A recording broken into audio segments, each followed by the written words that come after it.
Muito obrigada, Sra. Presidente. Senhores deputados, agradeço ao Sr. Dr. Sérgio Monteiro vir cá tentar esclarecer esta situação e, antes de mais, queria manifestar alguma estranheza, porque, tendo nós a maior confiança na sua competência, obviamente, e no seu trabalho,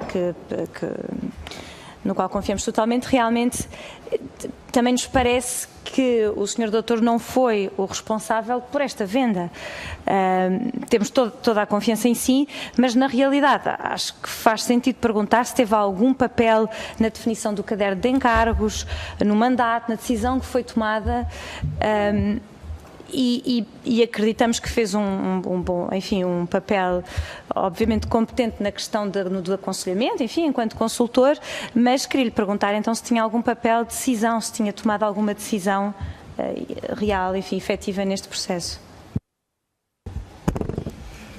Eu, como tive a ocasião de dizer no início, mas se quiser eu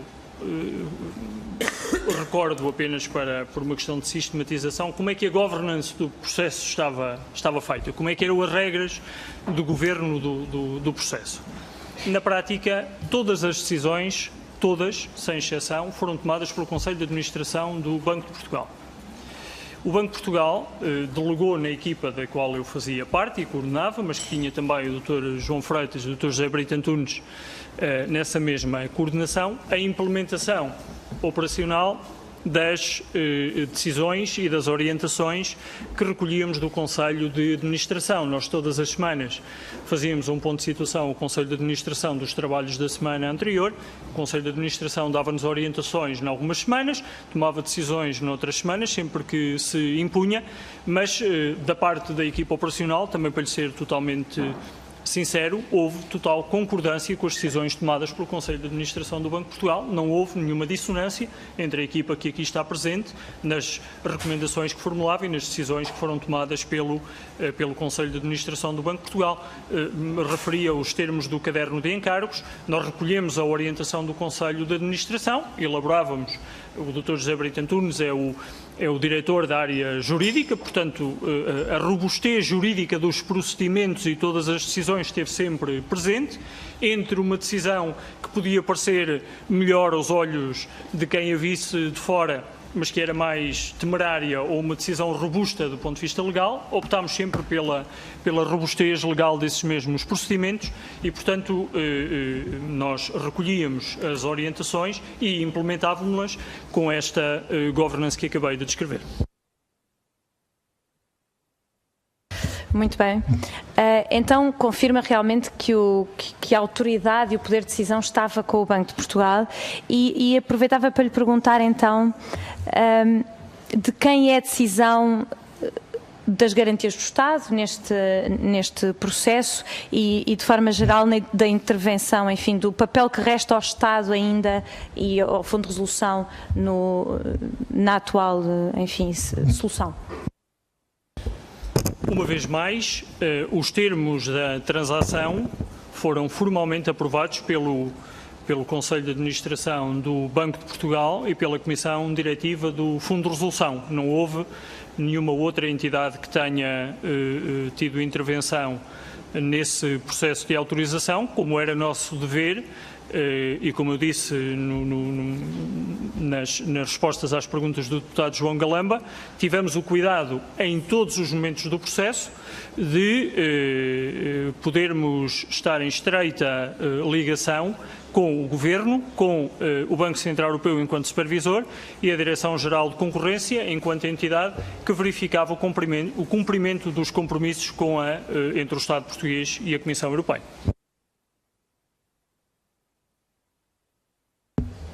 Muito obrigada. Foi sua a decisão do Estado financiar o Fundo de Resolução?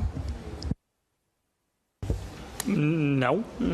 A decisão toda, enfim, como eu já tive a ocasião de dizer, do ponto de vista estritamente formal, nenhum dos elementos da equipa que coordenava operacionalmente, eu próprio ou qualquer um dos meus dois colegas que me acompanham, tomámos qualquer decisão do ponto de vista formal.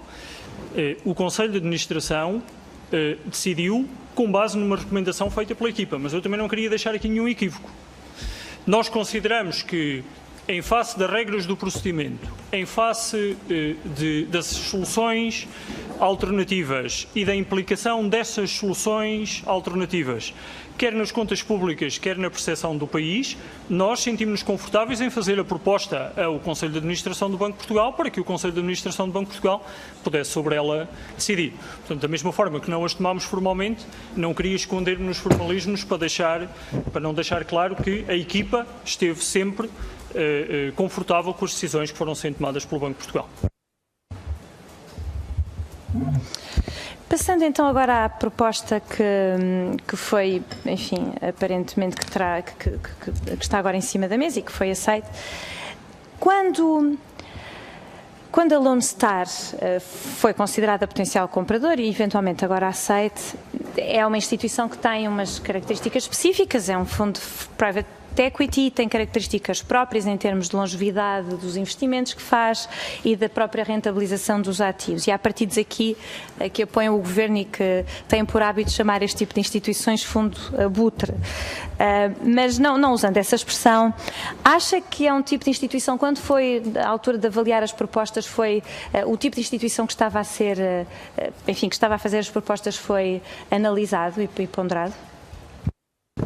Nós tivemos ocasião, para evitar juízos discricionários ou baseados em meras opiniões, tivemos a ocasião de estabelecer regras claras para que o mercado as conhecesse. E, portanto, a 31 de março nós fizemos publicar no sítio da internet do Fundo de Resolução e do Banco de Portugal o caderno de encargos e no dia 22 de abril, estou a dizê-lo de memória, mas o que é assim, no dia 22 de abril, os critérios de elegibilidade para que cada uma das entidades pudesse saber se era ou não elegível para concorrer. Nós depois tivemos, obviamente, de fazer um juízo quanto à robustez do plano de negócios, quanto à robustez da proposta financeira, e fomos fazendo isso durante o processo, mas na prática a Lone Star, como todos os concorrentes que foram admitidos, cumpriam os critérios de elegibilidade que estavam previstos nas regras do concurso, que eram, repito, do conhecimento de todos, e portanto não havia, nesse aspecto, nenhum juízo ex ante que qualquer um de nós devesse ou pudesse fazer relativamente à natureza do investidor. A regra era clara, a regra estava cumprida, o investidor foi aceito no processo. E ao longo dos meses que esteve neste papel, presumimos, enfim, que tenha tido vários contactos com potenciais investidores e falou de várias propostas, algumas firmes e outras que terão demorado mais tempo. Referiu aqui várias questões sobre a credibilidade, sobre se eram firmes ou se não eram firmes essas propostas, mas a pergunta que lhe ponho é a seguinte: o processo no momento em que não está terminado, confirma que não está terminado, ainda falta uma parte importante que envolve os tais 500 milhões, que é a questão do capital contingente. E a pergunta que lhe ponho é, não faria sentido, e eu percebo que houve, enfim, que referiu aqui que havia alguma certa pressão para ser mais rápido a fazer este processo, mas não haveria alguma possibilidade de contactar com esses investidores, e não sei se o terão feito ou se já disseram que estava fechada e, portanto, não era possível continuar, sabendo nós que o processo ainda não está fechado, ainda não sabemos quando vai fechar, se calhar fazia sentido voltar a estas propostas e a reavaliá-las. Não sei se ponderaram isso. O conceito de firme ou não firme não é um conceito subjetivo, ele é objetivo. Como eu tive a ocasião de dizer há pouco, nós consideramos uma proposta firme aquela que depende apenas da vontade do comprador aceitar, do vendedor aceitar. Da parte do comprador já não há mais nada a fazer. E, portanto, a única proposta em condições viável, em condições de poder ser aceite pelo comprador, pelo vendedor, era aquela, a da Lone Star. Pergunta à senhora deputada, bom, mas agora que temos um contrato assinado e que tem um conjunto de condições precedentes, se quiser a menos ortodoxa é a troca de obrigações, porque ter as autorizações dos reguladores são condições precedentes normais, se podíamos ou não ao mesmo tempo manter vivas as outras propostas. Nós já temos uma responsabilidade contratual. Nós já assinamos um contrato, já nos vinculamos, já formulamos a nossa vontade através da assinatura de um contrato e, portanto, aguardamos a criação de condições para que essas mesmas condições precedentes sejam cumpridas. Portanto, parece-me, não sendo, como sabe, jurista, e sempre que o tentei ser foi de resultado próximo do catastrófico, não me atrevo a interpretar muito mais do que isto. Temos responsabilidade contratual já e, portanto, não poderíamos estar a alimentar conversas com outras entidades quando já assinámos um contrato.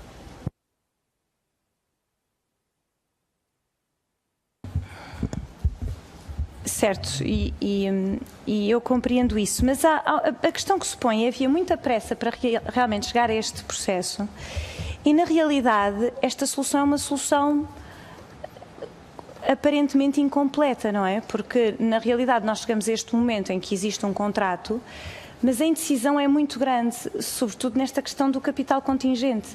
E por isso eu pergunto-me aqui se a pressa não terá sido um pouco inimiga de uma solução que seria eventualmente melhor.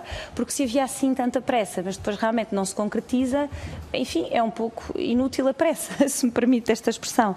E já agora, aproveitando o balanço para o capital, para a questão do capital contingente, aproveitava para lhe perguntar se existe esta questão que é sobre as alternativas e sobre se esses investidores, enfim, as pessoas que investiram nessas obrigações, se não, enfim, tem havido notícias que se não aceitarem uma primeira oferta poderão ser obrigados a aceitar uma segunda proposta. E a pergunta que lhe faço é se essa operação de capital contingente, que na realidade parece voluntária, mas não é daquelas coisas que, enfim, não se tem bem a certeza do que seja, se isto não implica perdas para os obrigacionistas e, em particular, que nos preocupa mais, os obrigacionistas de retalho, que também, presumivelmente, poderão vir a perder com esta operação. Bom, então, indo às duas questões que formulou. Este montante de capital que nós tentamos gerar por esta via, os cerca de 500 milhões de euros, fazem parte da estrutura para benefício do Fundo de Resolução. Não fazem parte da estrutura para benefício da Lone Star. É, aliás, uma componente da proposta que é, não tendo sido, e eu quero deixar isto claro, um requisito de nenhuma autoridade europeia, foi bem-vinda pelas autoridades europeias, porque é um elemento de burden sharing, se quiser, de partilha de riscos potenciais entre todos os stakeholders. Ou seja, o novo investidor injeta um montante significativo de capital, o Fundo de Resolução fica exposto a um risco contingente futuro de capital e os atuais credores têm também a sua participação na viabilização de uma nova entidade. Agora já não é um banco de transição, já é um banco com uma licença definitiva e que, portanto, tem condições para, reforçadas, eu diria, para operar em mercado. Portanto, estes 500 milhões de euros não estão lá para benefício de outra entidade que não do Fundo de Resolução por um motivo simples. Não é para o Fundo de Resolução o receber, é para ser menos provável injetar capital. Porque como o buffer de capital, ou seja, o nível de capital é composto pela injeção da Lone Star e por estes 500 milhões de euros, significa que isto está a benefício das entidades públicas e, portanto, no limite, a benefício do próprio risco do orçamento geral do Estado vir a ser envolvido no futuro. Sobre a certeza ou incerteza, é um pouco difícil nós estarmos a falar sem que sejam conhecidos, como ainda não são, os termos dessa troca. O esforço que está a ser feito neste momento de estruturação entre o novo banco e os seus assessores e a Lone Star e o Banco de Portugal é no sentido de ter uma estrutura proposta que valha por si e não propriamente que seja percepcionada como algo que é destruidor de valor, seja para que entidade for. O que nós queremos é que a proposta, como foi assinada, seja criadora de valor para todos. Porque os obrigacionistas estarão sempre mais protegidos no seu investimento se tiverem um banco viável no futuro e não um banco sobre o qual ainda corre determinados riscos, nomeadamente os riscos que são conhecidos caso a transação não se conclua. mas eu diria que a avaliação sobre os méritos da proposta que vai ser feita é uma avaliação que vale a pena discutirmos no momento em que as condições da troca forem conhecidas e elas ainda não são conhecidas. Isto leva-me a fazer uma observação, não quero com isto antecipar quaisquer questões que os senhores deputados tenham para fazer, mas que parece que passou muito tempo entre o momento em que nós assinámos e o momento atual. O que é que está a acontecer? Porque é que ainda não são conhecidos os termos dessa troca? Mas como os senhores deputados sabem, foram interpostas um conjunto de providências cautelares a procurar parar a venda e até que o Banco de Portugal tivesse interposto ou tivesse apresentado resoluções fundamentadas a justificar o interesse público a prosseguir a venda, não podia haver nenhum ato formal a ser praticado entre o momento em que nós fomos notificados da providência e o momento em que a resolução fundamentada foi apresentada. Portanto, há aí um hiato temporal que não é despiciando, onde não pode ser feito nada, nem sequer contactos informais, porque isso violaria a lei e, portanto, nada é feito nesse sentido.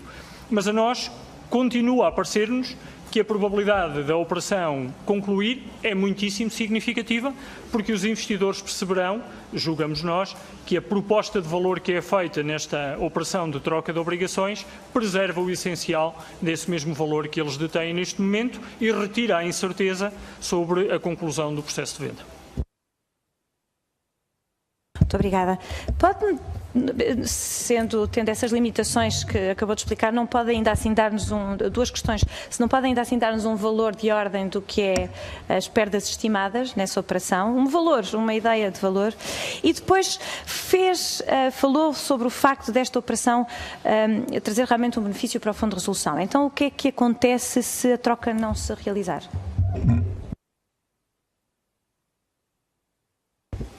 É uma condição precedente da venda. E, portanto, se a troca não se realizar, o mais natural é que a transação não conclua.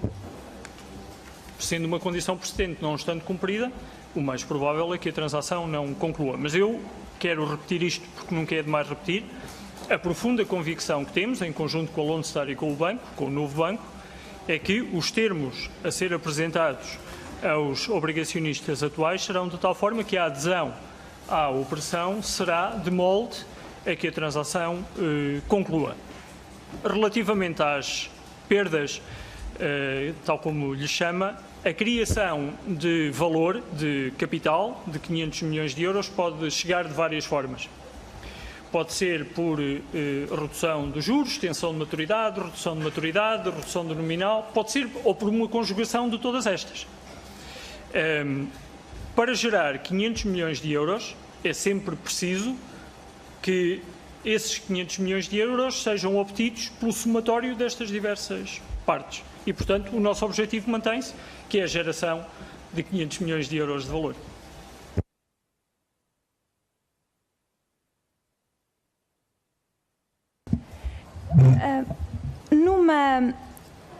Numa entrevista em abril, o Primeiro-Ministro, referindo-se à participação do Estado no novo banco de 25%, disse, e eu vou citar, o Estado primeiro credibiliza o banco, credibiliza a solução. Esta afirmação não tem deixado de me surpreender, eu continuo às voltas com isto e não consigo chegar a uma conclusão, porque o que isto sugere na realidade é que o Primeiro-Ministro não tem confiança no novo banco, no comprador do novo banco, no processo de negociação ou nas três coisas. E, portanto, eu gostava de saber como é que interpreta estas palavras. Acho um bocadinho surpreendente, acho-as surpreendentes e gostava de saber a sua interpretação. Não me sinto capacitado para fazer interpretações a declarações que não vi, portanto, com a compreensão que julgo que a senhora deputada terá, eu não me julgo capaz de interpretar essas ou outras afirmações do senhor Primeiro-Ministro.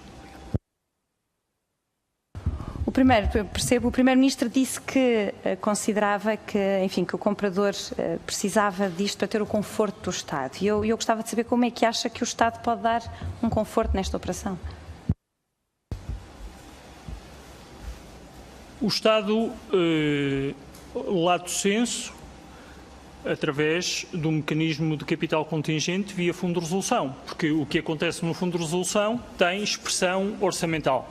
Admito que possa ser isso, mas como lhe digo, não serei certamente a melhor pessoa para fazer uma interpretação. Desculpe, só para especificar, é sobre a questão específica da participação dos 25% do Estado. A participação de 25% do Fundo de Resolução e não do Estado, portanto, do Estado através do Fundo de Resolução, é um ativo, prevê uma valorização a quando da venda e, portanto, não há mais nada no âmbito do processo, no âmbito das nossas funções e competências, que eu possa acrescentar relativamente a essa mesma participação. Mas o comprador falou especificamente no conforto do Estado, daí eu ter usado esta expressão. Eu acho muito bem que distinga as duas coisas, mas o comprador efetivamente falou no conforto do Estado e, portanto, eu continuo na dúvida sobre o que é que isto quer dizer. Da minha parte, já não consigo contribuir mais para o esclarecimento desse ponto. Obrigado.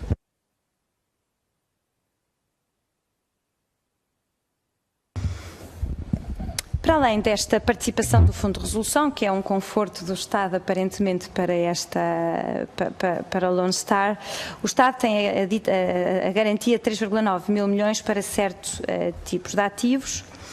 E, neste caso, neste propósito, o Dr. Máximo dos Santos esteve aqui e disse que não é de excluir que possam ser necessários mais empréstimos ao Fundo de Resolução. E, portanto, na sua opinião, e conhecendo os ativos em causa, considera que pode ou não gerar mais custos para os contribuintes no futuro, esta garantia? Depende dos cenários que tivermos pela frente. A existência de um mecanismo contingente tem uma natureza contingente, é um mecanismo, como eu disse há pouco, infinitamente melhor do que o mecanismo que originalmente tinha sido proposto pela Lone Star a 4 de janeiro, mas pode, obviamente, no futuro, se as perdas nesses ativos forem de montante expressivo, pode gerar necessidade de injeção de capital por parte do Fundo de Resolução. Expressivo quer dizer, tem um montante em mente quando fala em expressivo? Julgo que era irresponsável da minha parte fazer previsões dessa natureza, porque um banco é uma realidade muito dinâmica, o balanço do novo banco não é pequeno e, portanto, obviamente que a expectativa que existe é que a retenção de resultados positivos por via da não distribuição de dividendos possa melhorar o capital e, portanto, diminuir a probabilidade do capital do Fundo de Resolução ser chamado a correr alguma necessidade se houver perdas nesses ativos, mas não me sinto suficientemente confortável para poder dar uma estimativa sobre esse valor.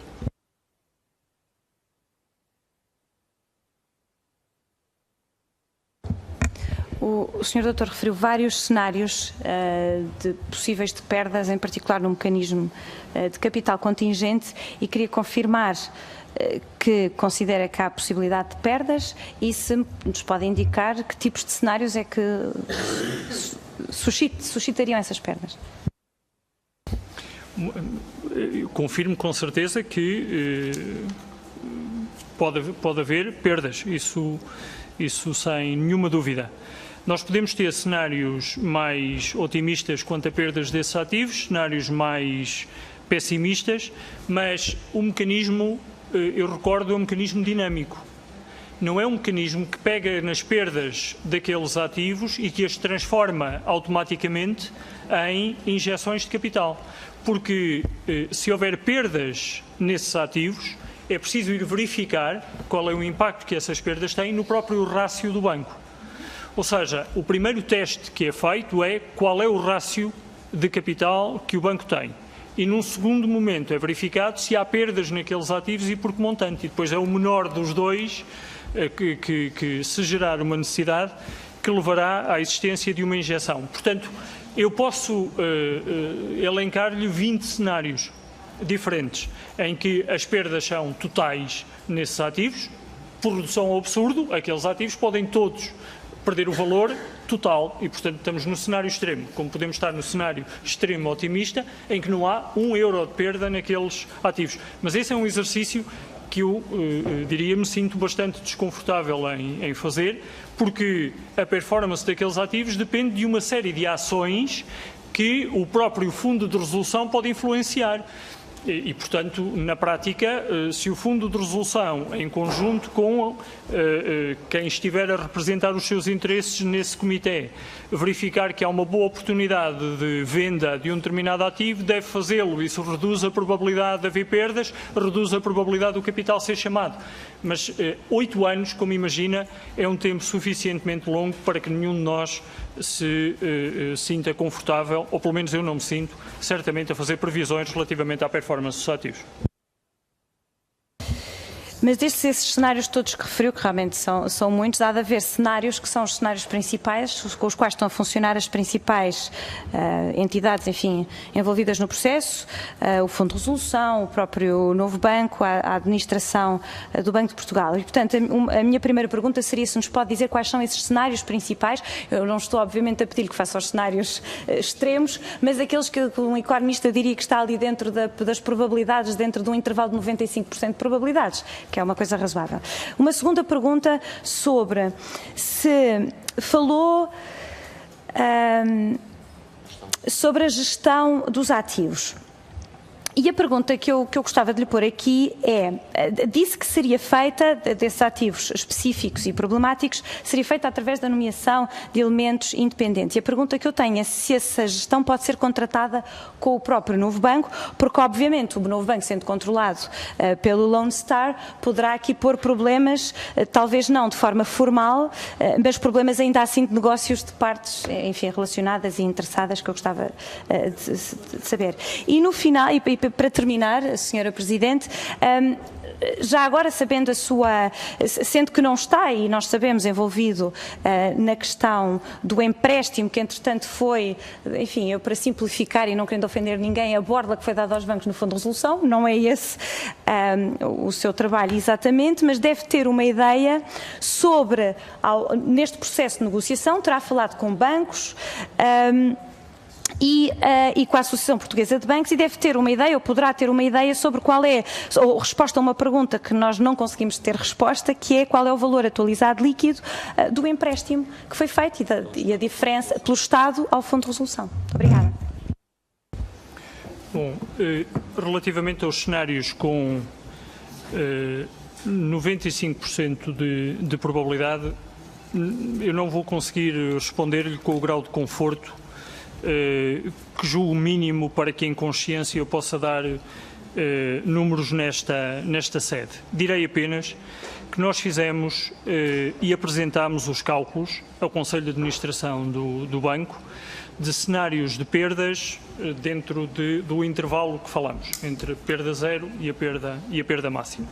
E, portanto, sempre que nós estávamos, se quiser por simplificação, sempre que nós estamos em níveis de perda que são inferiores em montante ao buffer de capital, o Fundo de Resolução, em teoria, terá de injetar um montante muito reduzido ou até nenhum, porque então estamos a beneficiar desse buffer de capital. As perdas que vão acima desse montante podem pôr em risco o Fundo de Resolução, mas apenas se os restantes elementos do balanço não derem resultado positivo, cuja retenção desse resultado, porque não há pagamento de dividendos, faça com que o Fundo de Resolução seja chamado. Portanto, se quiser, assim numa conta simplista, fique com esta ordem de grandeza: perdas significativamente abaixo do buffer de capital, com elevada probabilidade, não levarão a haver injeções de capital por parte do Fundo de Resolução.